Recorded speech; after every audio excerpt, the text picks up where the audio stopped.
Saludos, mi nombre es Yolanda Peralta, estudiante en la carrera de Derecho para el periodo académico octubre 2024 a febrero 2025 en la Universidad Técnica Particular de Loja.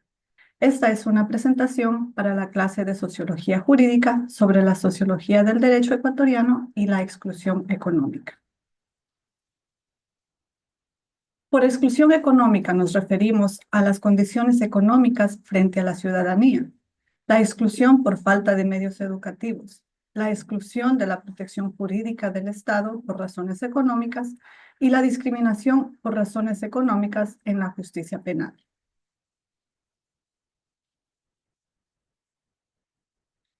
Las condiciones económicas frente a la ciudadanía.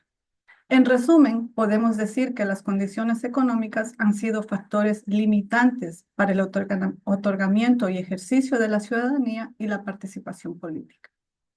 Desde que la sociedad ecuatoriana fue creada en 1830, al crearse la República del Ecuador, se ha visto cómo las condiciones económicas han sido factores que han determinado y limitado la formación de quienes son considerados ciudadanos y, por ende, el pleno ejercicio de la ciudadanía.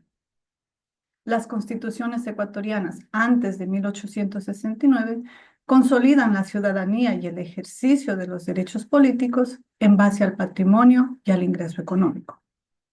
No bastaba con la mayoría de edad o la emancipación para ser ciudadano. Se requería además una propiedad raíz con un valor mínimo de 300 pesos o el ejercicio de una profesión o industria. Y sobre todo, no estar sujeto a otro como sirviente doméstico o como jornalero. Es crítico recalcar que la estructura económica de Ecuador como nuevo país se encontraba firmemente asentada en la explotación agrícola.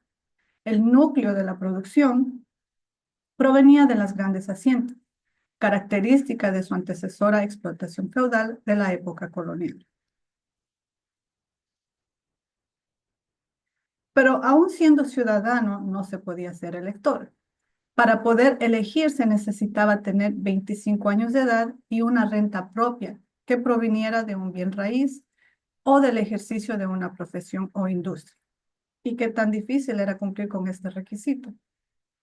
Solo basta mencionar, como ejemplo, que en aquellos tiempos un maestro de escuela recibía hasta 10 pesos por mes, con la que requería un sueldo completo de casi 3 años para poder adquirir la propiedad requerida para poder elegir.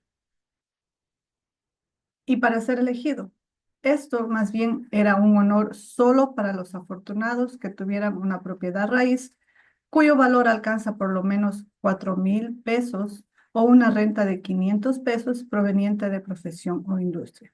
No es difícil comprender entonces que eran los grandes terratenientes, los poseedores de inmensas fortunas y de considerable poder político, los que abarcaron este sector, el cual fue el ambiente propicio para la defensa de sus propios intereses.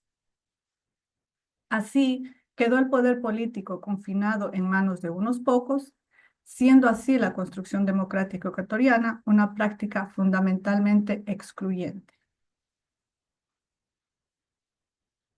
La exclusión económica constitucional dio resultado a otras exclusiones indirectas. Entre estas está la exclusión por falta de medios educativos. Recordemos que en la sociedad ecuatoriana no fue sino hasta la Constitución de 1978 que se incluía a los analfabetos en la ciudadanía, quienes hasta ese entonces estaban privados de los derechos políticos. En esta categoría se encontraba la mayoría de los pueblos originarios.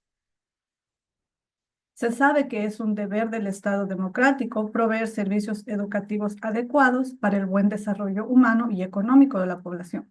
Sin embargo, la ausencia de estos servicios o su concepción deficiente resulta en una práctica de exclusión del acceso a la participación democrática, lo cual lleva a que el ejercicio del poder político continúe reducido en pocas manos. Este es un hecho constante que aún en el siglo XXI se da y se puede evidenciar en la desigualdad educativa que ofrecen los centros de estudios privados con los que ofrecen los centros públicos. De igual modo, se ha visto una exclusión de la protección jurídica del Estado por razones económicas.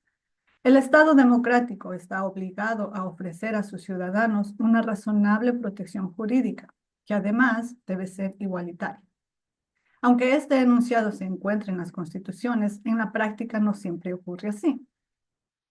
En los países con desigualdades económicas extremas, como en el caso de Ecuador, las razones económicas tienen un peso decisivo a la hora de otorgar protección jurídica a un ciudadano específico.